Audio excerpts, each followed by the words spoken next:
Okay, I just want to make a quick point with this little video, the role of mitochondria in disease. The reason I'm showing this is because there's almost zero talk of mitochondria in conventional medicine and conventional medical textbooks. Um, you know, not that long ago, about a year ago or so, maybe a little longer ago than that, maybe about 2 years ago, I became interested in mitochondria because I kept seeing them come up when I would be reading papers about problems with mitochondrial inhibitors or things damaging mitochondria, contributing to disease. And so I looked them up. I couldn't find any of them in all my 7 biochem books. So I looked them up in the papers. And I quickly found over 50 of them. And many of them are very, very common. Like, the medications Tylenol, selective serotonin reuptake inhibitor, antidepressants, metformin for diabetes, statins for high cholesterol, GP on the non-organic food, atrazine on non-organic food, BP bottles.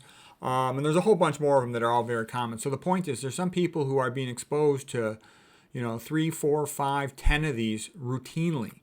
Okay, so they play a major role, mitochondrial injury, in accelerated aging.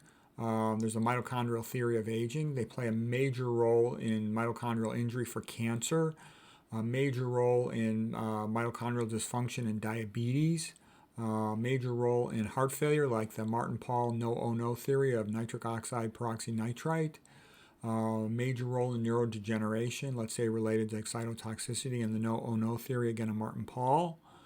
They're related to chronic fatigue syndrome. Again, all this Martin-Pall no-oh-no theory stuff with chronic fatigue syndrome, potentially with Gulf War syndrome, potentially with PTSD, fibromyalgia, Parkinson's disease. I mean, they're right in the middle of all this stuff, but there's nothing about them in the conventional textbooks. I have other lectures. You can see I got lectures on my own Peter Rogers, MD, theory of the mitochondria inhibitor role in causing cancer, and how these mitochondrial inhibitors affect neurodegeneration, causing dementia, for example. I recently had some lectures on congestive heart failure and the role of mitochondrial inhibitors in that.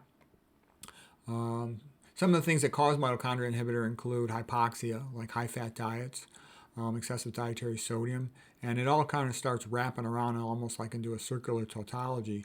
Excess dietary fat leads to so-called overnutrition or lipotoxemia, causing mitochondrial dysfunction, like in diabetes, insulin resistance. These mitochondria inhibitors, like I just showed in this picture here, other things that can overwhelm a mitochondrial work capacity if you have stimulants or SERCA inhibitors, whereby things that keep increasing the calcium in the cytoplasm such that they can overwhelm the mitochondria's ability to produce ATP to pump that cytoplasm calcium out of the cell. Okay, so anyways, I just wanted to make the point that if you really care about understanding disease and preventing disease, it's useful to know a little bit about mitochondria. And I got plenty of other lectures on them, so that's it.